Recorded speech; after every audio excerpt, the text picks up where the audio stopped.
Assalamualaikum warahmatullahi wabarakatuh. Perkenalkan, nama saya Awansa Ismail dengan NIM 202101020049. Di video kali ini saya akan mempraktikkan tarjamah qauriyah dengan menerjemahkan video dari YouTube yang berjudul Tarjamah At-Tarbiyah Ar-Rasyidah.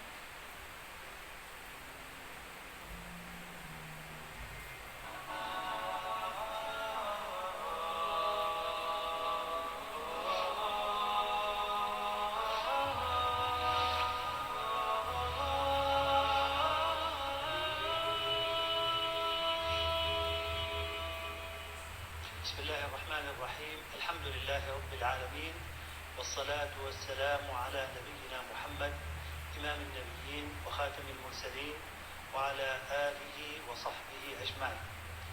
أيها الإخوة الكرام، أيتها الأخوات الكريمات، السلام عليكم ورحمة الله وبركاته. Dengan menyebut nama Allah yang Maha Pengasih lagi Maha Penyayang, segala puji bagi Allah, Tuhan semesta alam. Salawat serta salam semoga tercurahkan kepada Nabi kita Muhammad SAW, pemimpin para nabi dan penutup para rasul, serta atas keluarga dan para sahabatnya. Wahai para saudara, semoga Allah selalu melimpahkan keselamatan, rahmat dan keberkahannya kepadamu.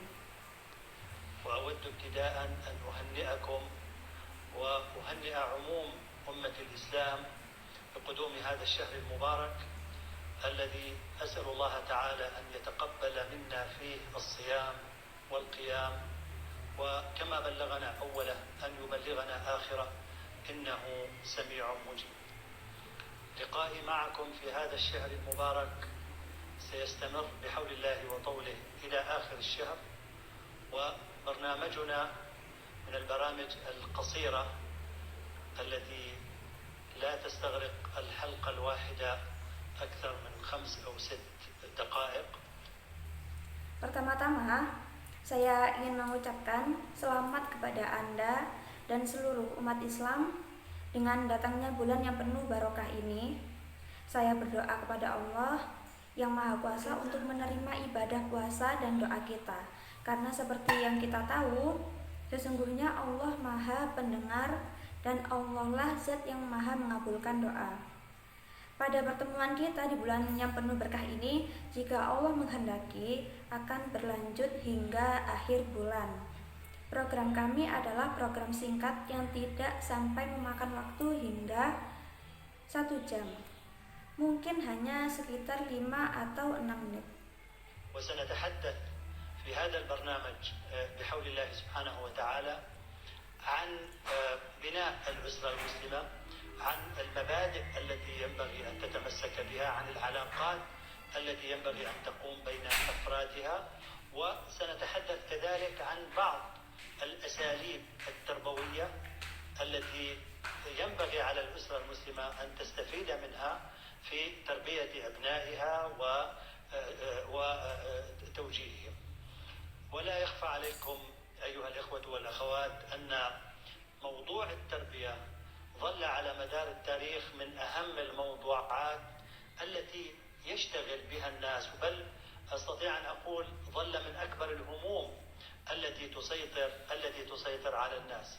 وعلى مدار التاريخ كان كثير من الناس يشعرون أن ما لدينا من مربين هم أقل بكثير مما هو مطلوب، وأيضا كان على مدار التاريخ كثير من الآباء يشعرون بنوع من خيبة الأمل من أن جهودهم التي بذلوها في تربية أبنائهم لم تؤتي الثمار التي كانوا يرجونها، وهم في ذلك على حق، لأن الأساليب التربوية لا تكتمل أبدا، والوعي التربوي لا يكتمل أبدا، ومهما بذلنا من جهد، مهما تثقفنا، مهما تعلمنا، سوف نشعر أننا بحاجة إلى المزيد، وبحاجة إلى أن نتعلم أكثر ونبذل جهدا أكثر. Dan dalam program ini, kami akan berbicara mengenai kehendak Tuhan yang Maha Suci dan Maha Tinggi tentang membangun keluarga Muslim prinsip-prinsip yang harus dibangun di atas keluarga tersebut, serta harus ditetapkan di antara para anggota keluarganya. Kami juga akan berbicara tentang beberapa metode pendidikan yang harus dimanfaatkan oleh keluarga muslim dalam mengasuh dan mengarahkan anak-anak mereka. Bukan rahasia umum lagi bahwa masalah pendidikan telah menjadi salah satu masalah terpenting dalam sejarah. Beberapa orang mungkin berhasil dalam pendidikan anak mereka, tetapi bisa dikatakan bayangan dari kekhawatiran terbesar yang mendominasi orang tua sejauh ini banyak yang telah merasakan pendidikan kita jauh lebih sedikit dari yang kita butuhkan. Selain itu, selama ini banyak orang tua yang merasakan semacam kecewa dikarenakan usaha mereka yang dihabiskan untuk membesarkan anak-anak mereka tidak membuahkan hasil yang diharapkan. Beberapa dari mereka benar dalam hal itu. Karena metode pendidikan kurang mumpuni, kesadaran pendidikan tidak pernah sempurna. Apapun itu, kami akan berusaha, tidak peduli seberapa banyak kami mendidik. Apapun yang kami pelajari, kami merasa bahwa kami membutuhkan lebih banyak pengalaman, dan kami juga perlu menikmatinya. Kita kekurangan dalam banyak hal, dan kami akan bekerja lebih keras. يولد الحيوان أيتها الأخوات أيها الإخوة يولد كامل الحيوانية فالله جل وعلا قد زوده بالخطوط الغريزية التي تمكنه من أن يحمي نفسه ومن أن يكسب رزقه مع القليل من التربية ومن الحضانة والقليل من التدريب. لكن الإنسان ليس كذلك.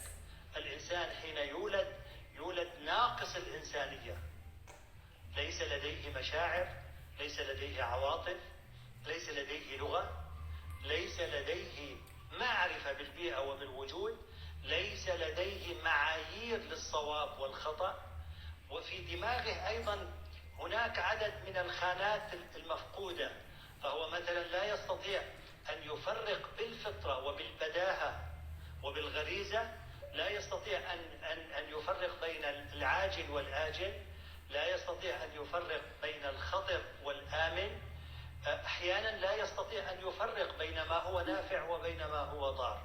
في جهالة كبيرة وفي فقر شديد إلى الكثير من المعاني والكثير من الأفكار والكثير من العادات. ومن هنا نقول إن الإنسان لا يصبح إنسانا إلا إذا رباه إنسان. إن ولد إنسان لا يصبح إنسانا إلا إذا رباه إنسان. أما إذا لم يربه إنسان فإنه لا يصبح إنسانا، يصبح شيئا بين الإنسان والحيوان. Wahai saudari dan saudaraku, ketika seekor hewan lahir, seluruh jenis hewan lahir, Allah yang agung lagi maha perkasa telah memberinya garis naluriah yang memungkinkan dia melindungi dirinya sendiri dan mencari makanannya dengan tanpa asuhan, hak asuh, dan uang.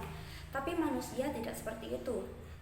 Ketika seorang anak manusia dilahirkan, dia tidak mengenal rasa kemanusiaan, dia tidak mengenal perasaan, dia tidak mengenal emosi, dia tidak memiliki bahasa, dia tidak memiliki pengetahuan tentang lingkungan dan sekitarnya, dia tidak mempunyai kriteria benar dan salah.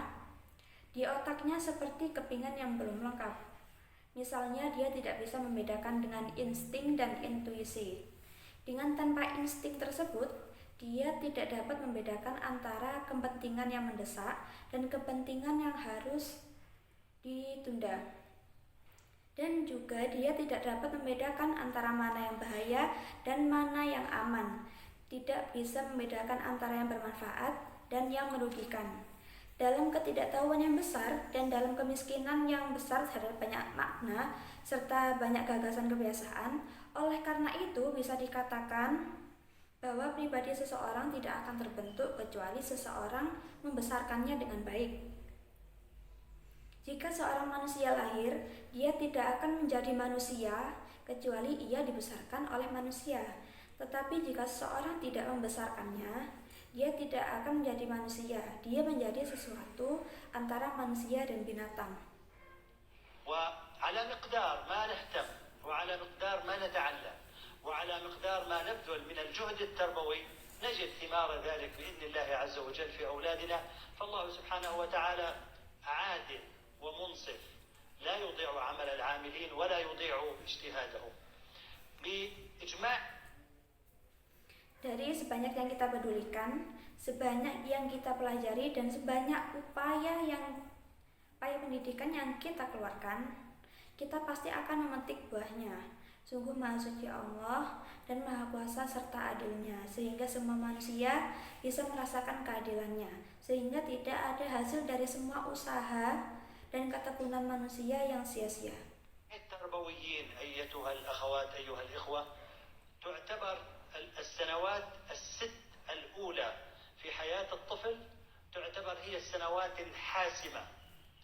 كل الخطوط العميقة وكل الاتجاهات الأساسية في حياة الطفل ترسم خلال السنوات الست الأولى.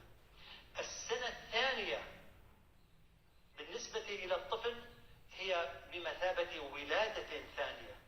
في هذه السنوات الأولى والتي تتولاها الأم بشكل أساسي، في هذه السنوات يتعلم الطفل الصدق ويتعلم الأمانة، يتعلم الجدية، يتعلم النظام. فيها أيضا يعني تتأصل عادات الثقة بالنفس، تتجه العواطف نحو الناس، نحو الأهل، نحو الأقرباء. أشياء هائلة يتم تأسيسها ويتم رسمها خلال السنوات الست الأولى. ومن هنا جاءت أهمية التربية، ومن هنا جاءت أهمية الاهتمام بهذه القضية البالغة الأهمية والبالغة الحيوية. ومن هنا فمهما تحدثنا في هذا الموضوع، مهما قلنا، مهما قرأنا، مهما درسنا، سوف نشعر أننا في حاجة إلى المزيد. Wahai saudara dan saudariku, mengutip dari pendapat para pendidik, 6 tahun pertama kehidupan seorang anak itu menjadi pertimbangan. Ini adalah tahun-tahun yang menentukan semua garis di semua arah utama kehidupan seseorang. Itu semua dihabiskan selama 6 tahun pertama. Di tahun kedua bagi seseorang anak itu seperti kelahiran kedua. Pada dasarnya, selama tahun-tahun ini, anak belajar kejujuran, kesungguhan, disiplin, juga berarti kebiasaan percaya diri sudah mendarah daging. Emosi yang diarahkan kepada sesamanya seperti pada keluarga atau kerabat. Hal-hal yang besar ini akan dibentuk dalam 6 tahun pertama. Oleh karena itu, pentingnya memperhatikan permasalahan yang kompleks ini. Tidak peduli seberapa banyak kita berbicara tentang hal ini, tidak peduli apa yang kita katakan, tidak peduli apa yang kita bacakan, tidak peduli apa yang banyak kita pelajari, kita akan merasa lebih banyak membutuhkan lebih banyak hal lain dalam situasi tersebut. آمل من الله سبحانه وتعالى أن يكون هذا البرنامج وغيرها أيضا من البرامج التي يقدمها الكثير من التربويين أن يكون فيها عون لإخوتنا وأخواتنا على أن يقوموا بواجبهم وبدورهم التربوي تجاه أبنائهم على الوجه الأكمل. هذا ما أحببت أن أقوله اليوم. Dan saya berdoa kepada Allah yang Maha Suci dan Maha Tinggi untuk kemajuan program ini. Dan lainnya, itu juga merupakan salah satu program yang ditawarkan oleh banyak pendidik untuk memberikan bantuan kepada saudara-saudara kita. Kita bertanggung jawab atas mereka dalam peran kebutuhan pendidikan anak-anaknya secara maksimal. وإلى أن ألقاكم في حلقة قادمة. أستودعكم الله والسلام عليكم ورحمة الله وبركاته. Inilah yang ingin saya katakan pada hari ini. Semoga pertemuan kita tidak hanya sampai sebatas ini. Semoga Allah selalu membantu kita semua. Semoga Allah selalu melimpahkan keselamatan, rahmat, keberkahannya kepada kita. Penerjemahan ini menggunakan 4 strategi. Yang pertama, deskripsi. Yang kedua, korespondensi. Yang ketiga, reduksi atau pengurangan. Yang keempat, yang terakhir, ekspansi atau penambahan. Adapun kosakata baru, hibati artinya kekecewaan, al-juhda artinya usaha, al-juhud, al-anasir upaya, al-khututi al-ghoriziyah garis naluriah, masyair perasaan, awatif emosi. Sekian video dari saya, terima kasih. Wassalamualaikum warahmatullahi wabarakatuh.